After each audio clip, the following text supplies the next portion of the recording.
ولیوں کے پاس ہر ایک کو انٹری ہے، مگر ولیوں کا طریقہ شریعت چھوڑنا نہیں ہے۔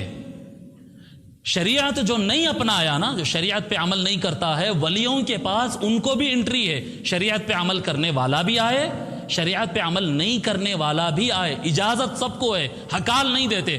کافر بھی آ جائے سب کو انٹری ہے، پرمیشن سب کو ہے۔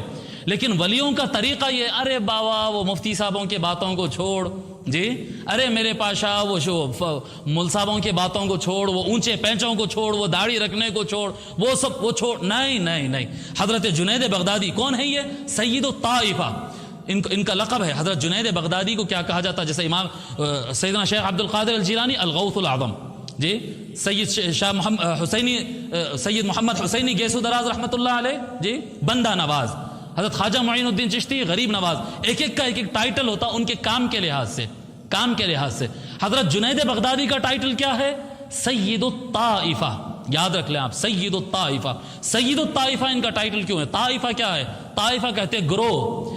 طریقت کے میدان میں چلنے والا جو گروہ ہے، ان کے سب سے بڑے امام اعظم جنید بغدادی ہے۔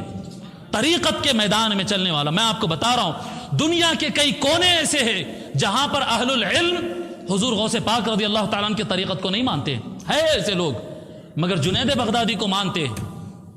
سلفیہ لوگ، سعودیہ کی اور حکومت قطر کی آفیشل کتابوں کی بات کر رہا ہوں، آفیشل کتابوں کی بات، کہ کہتے ہیں طریقت اور تصوف گمراہی ہے۔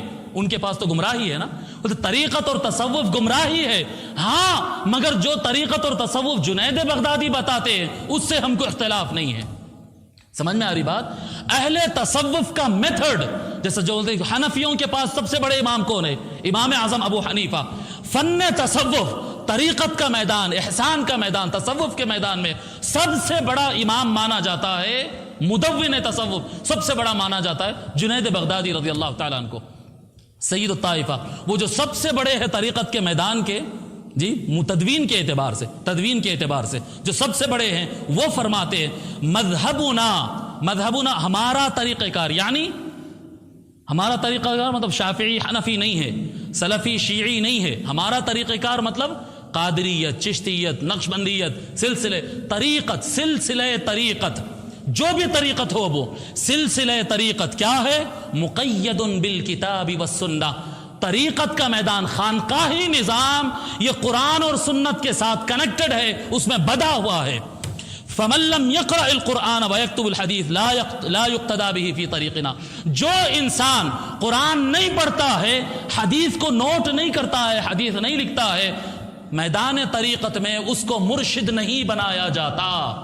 جو آدمی قرآن نہیں بیان کرتا، جو آدمی حدیث بیان نہیں کرتا، وہ مرشد نہیں ہوگا، نہیں ہوگا، نہیں ہوگا۔ اب عام بن گیا نا بھئی، مرشد بولے تو بس وہ دعا پڑھ دیے، عملیات کر دیے، اور وہ نماز اذان بھی ہوتے رہے، اذان نماز کا ٹائم بھی ختم ہوتے رہے، پیر صاحب ہے کیفیت میں تھے۔ نہیں بابا، پیر کیفیت کچھ بھی نہیں ہے۔ رسول اللہ کے حکم سے اوپر نہ کوئی پیر ہے، نہ امام ہے، نہ کوئی پیر ہے۔ اب طریقت کے میدان کے سب سے بڑے آدمی یہ بات بتا رہے ہیں، جو مرشد، جو خود کو مرشد کہے اور وہ قرآن اور حدیث اپنے مریدوں کو نہیں بتاتا ہو، نہیں پڑھتا ہو، وہ مرشد نہیں ہے، وہ ہمارے طریقت اور تصوف کا آدمی نہیں ہے، ہمارے تصوف میں لازم ہے۔ Don't forget to subscribe and press the bell icon to get notified.